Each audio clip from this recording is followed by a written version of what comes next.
Hi, Hannele. Thank you for being here with me today to discuss the concept of educational ecosystem.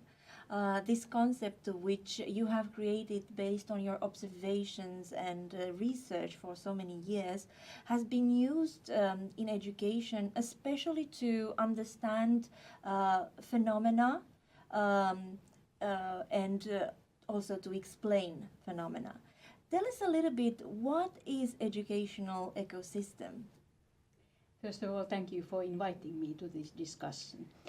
So when we use the term ecosystem and education ecosystem, that means that we recognize that there are different levels and different actors who are working on different levels. We can see the macro level. There are big national decisions. What is the educational structure and levels? There are early childhood education, basic education, secondary education, tertiary education, adult education. So that means that there are different kinds of levels and structures for them. But then there are also in that level curriculum system, what is the curricula for these different levels, and we have also some kind of evaluation systems depending on the country and different regions, in which way they are working and giving understanding what are learning outcomes and processes. And then we also have big structures for teacher education and also national lifelong learning strategies. These big issues are then influencing what happens in schools. And what happens in schools is also certainly depending on the leadership and in which way the school culture is created together. So that called mesolevel institutions like individual schools or universities.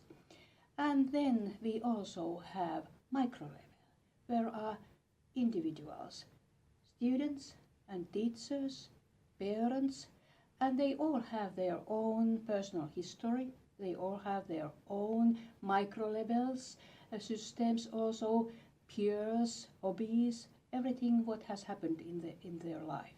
So all these levels, micro, mid and macro level, these we can see in the education and how they are working together. Thank you. Yes, that definitely makes a lot of sense. And my next question is related to how these levels are interdependent to each other, because I'm thinking that there must be some connection between them and there must be some sort of level of um, influence between them. Can you explain a little bit how that goes? You are absolutely right. One of the main feature of ecosystem is interdependence, which means that there must be a lot of cooperation between those levels and also information sharing, that national decision makers knows what happens in schools, and also in schools they know what are the changes in curricula, what are the changes in evaluation systems, and they can understand what are these new features, what are happening in an educational system.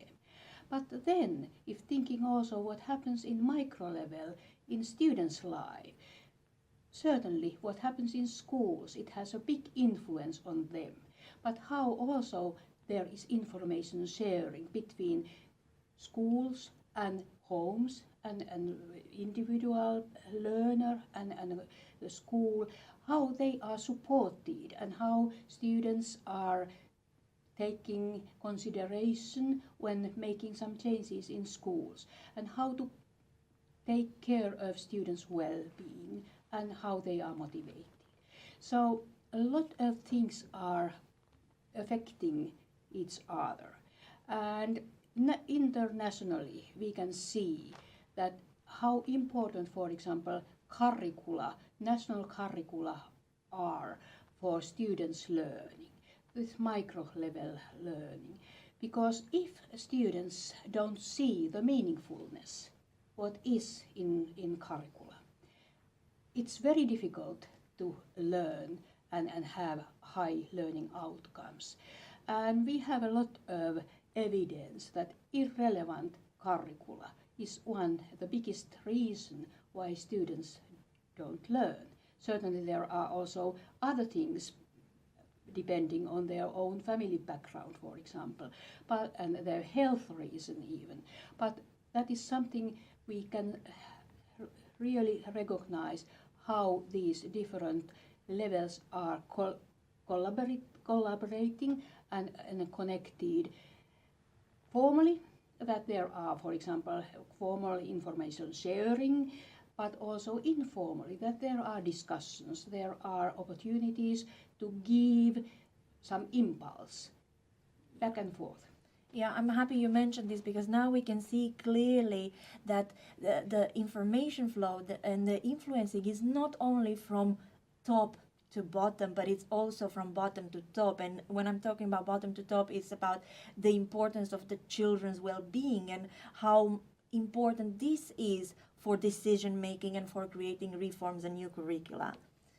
Absolutely right, yes. And that means also that we need systematic data collection, national data collection about students' learning outcomes, and also what happens in school, so that we understand also those processes. And that's why in Finland we called enhancement-led evaluation as a very important tool for keeping these different levels together. We don't have, for example, standardized testing, but we have many ways to get information about students' well-being, students' learning processes, students' difficulties, for example, for inclusion, and that means that it's needed a lot of work for keeping these different levels together. Yeah, thank you for that. When you have talked in your work about educational ecosystem, you have mentioned that there needs to be diversity. Please tell us a little bit, what do you mean by diversity, and why is it important in an educational ecosystem?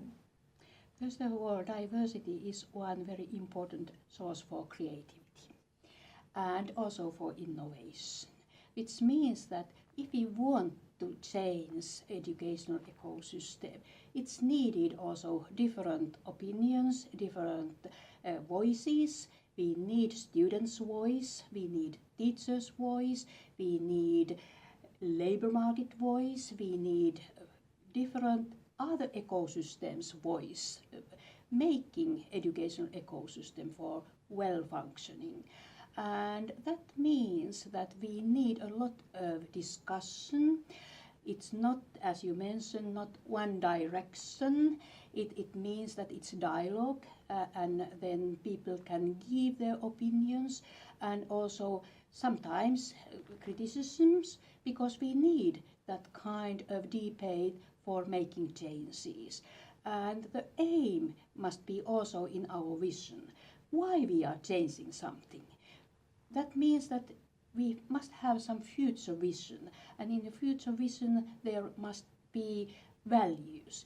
In Finland we have the values that everyone could learn well and had opportunities to get resources for their lives. And that means that that should be the vision and aim for all people, but they can do their work from their own background perspective and make those comments and demand also changes. So that means that educational system is not, ecosystem is not ever ready. It must be always developed together. And what I could say that very important is that we can give basis for every learner, every child, every young people, adult people, to make their learning path well working and have agency in the educational ecosystem. Yes, absolutely. You are right, Hannele.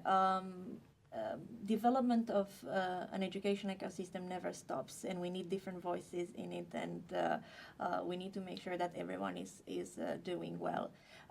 Thank you so much for the interview. It has been a pleasure having you here. Thank you so much indeed.